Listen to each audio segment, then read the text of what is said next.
Hola con todos, bienvenidos. Gracias por seguir viendo estos videos de la Cátedra de Tecnología de Semillas.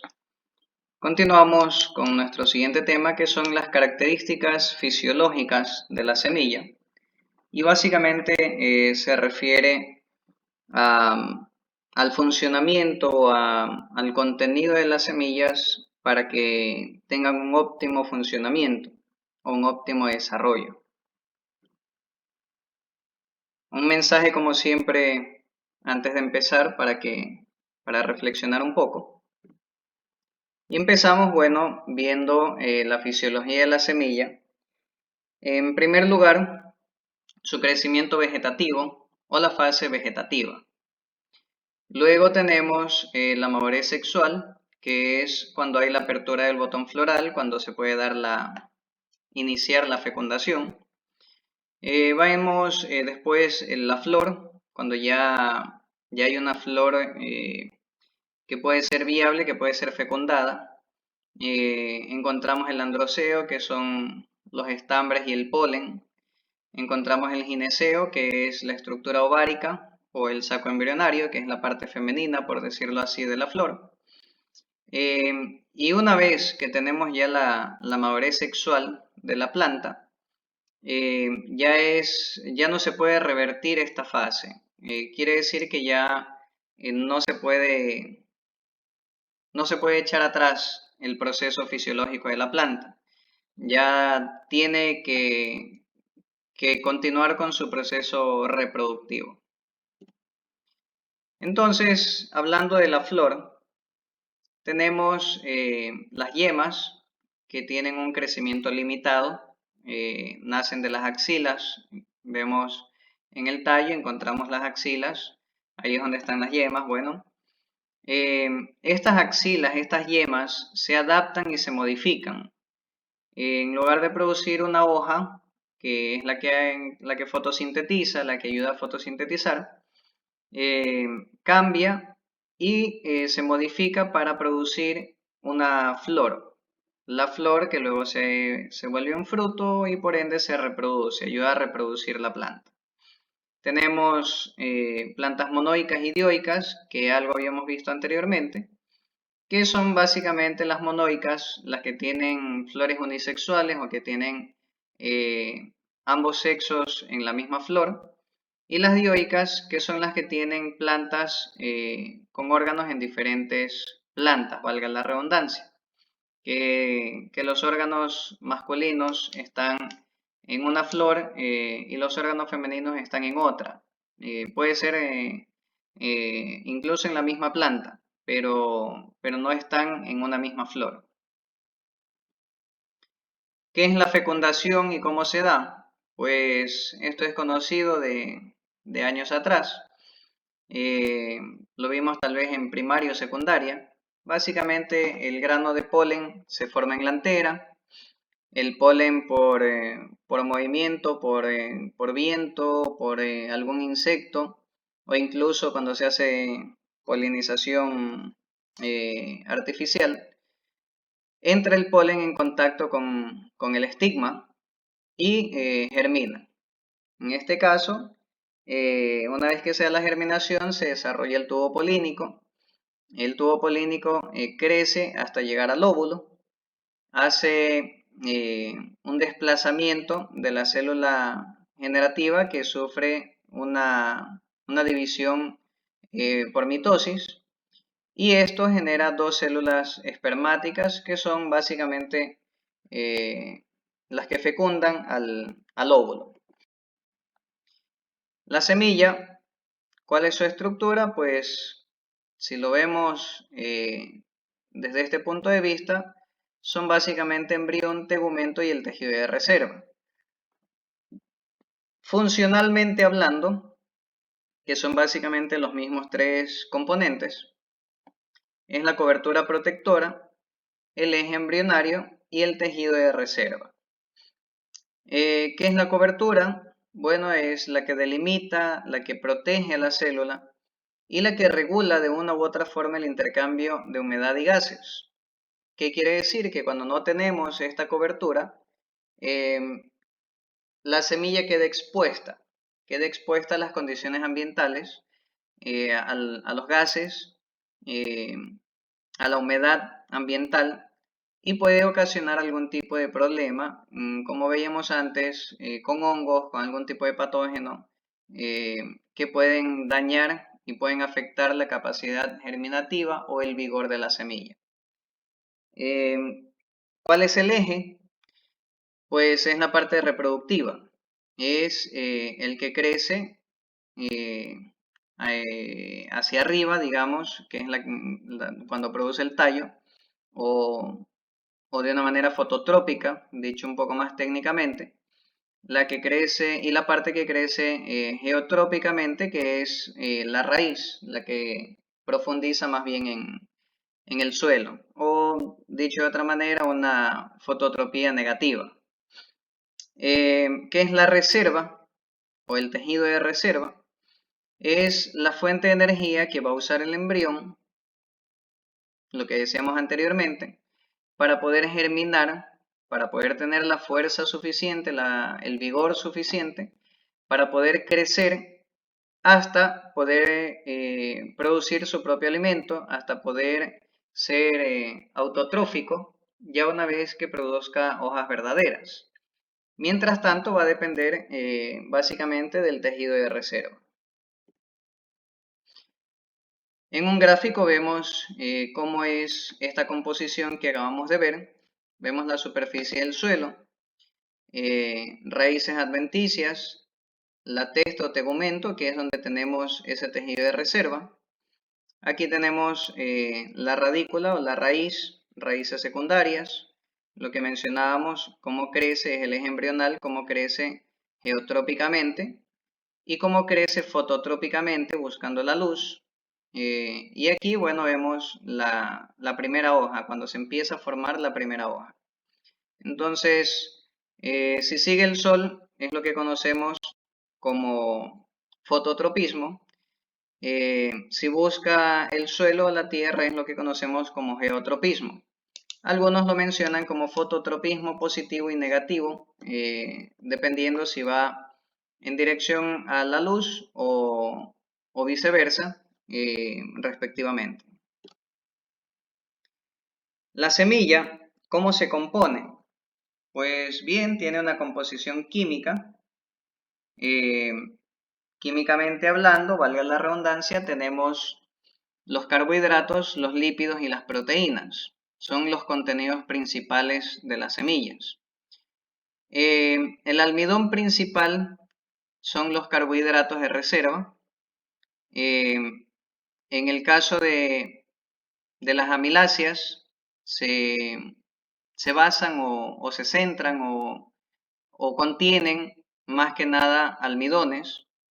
En el caso de las oleaginosas, su contenido, su carbohidrato de reserva son los lípidos. Y en el caso de las semillas proteicas, bueno, pues son las proteínas, tal como le dice su nombre. ¿Por qué la importancia de esta composición química?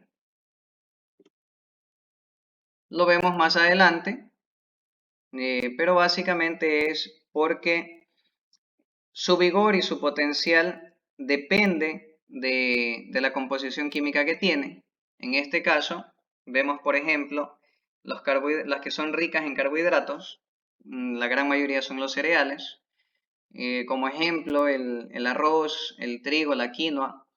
Tenemos aquí, les pongo una imagen de los granos y de un cultivo de avena, como se ve. Eh, en este caso es granos y un cultivo de quinoa. En este caso, bueno, y en el anterior también son cultivos que se dan más en la sierra. Tenemos semillas que son ricas en lípidos. Estas de aquí son las que se utilizan mayormente en agroindustria. Son,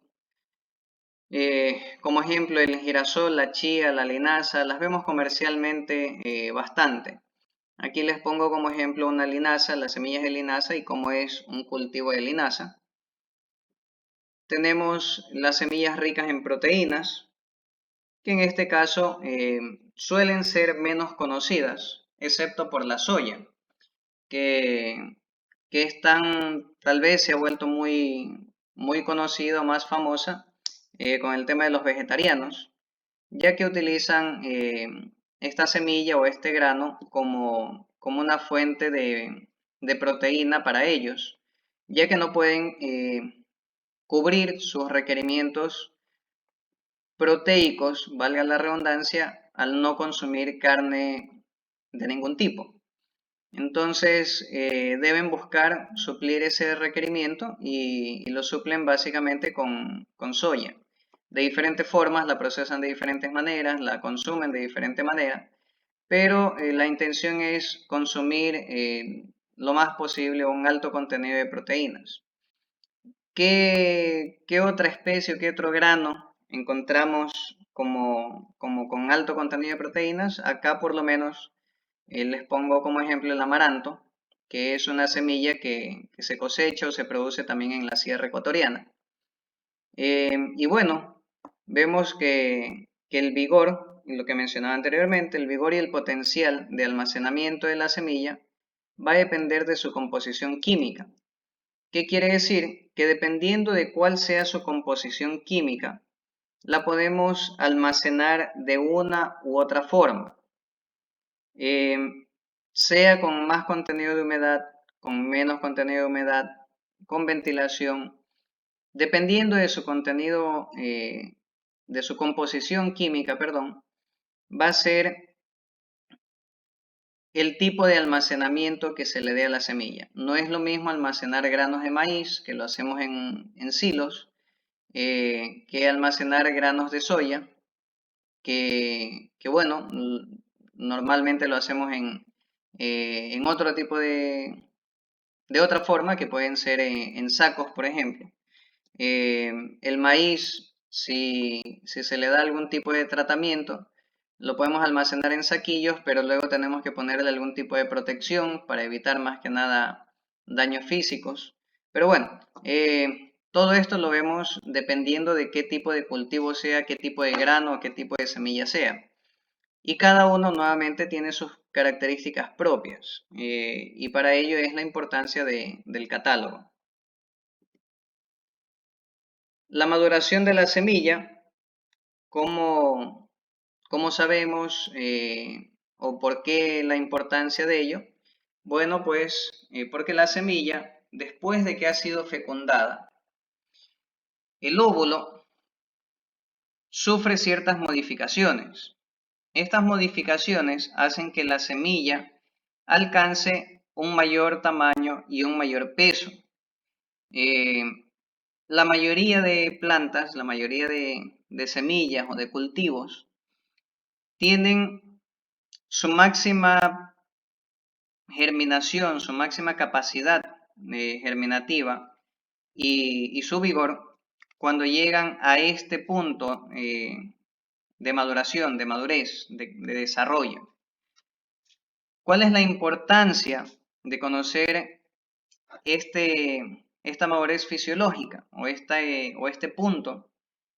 Es bueno porque cuando la semilla llega a este nivel, a esta madurez fisiológica, es cuando tiene la mejor calidad, es cuando se puede reproducir mejor, es cuando sufre menos daño para cosecharse, es cuando tiene mejor capacidad germinativa y mayor vigor. Para ello, debiéramos conocer otros factores, pero bueno, vamos a irlos viendo de a poco. Tenemos, por ejemplo, el tema de las variedades mejoradas, donde se debe conocer a ciencia cierta, se debe determinar específicamente cuál es su punto de madurez fisiológica. ¿Por qué? Porque ese punto es donde sabemos que esta semilla que está todavía en la planta ya no depende de la planta madre, ya se puede separar y ya puede crecer sola y ya puede desarrollar una nueva planta. En este caso ya puede independizarse, ya puede ser otra planta individual, apartada, separada físicamente de la madre.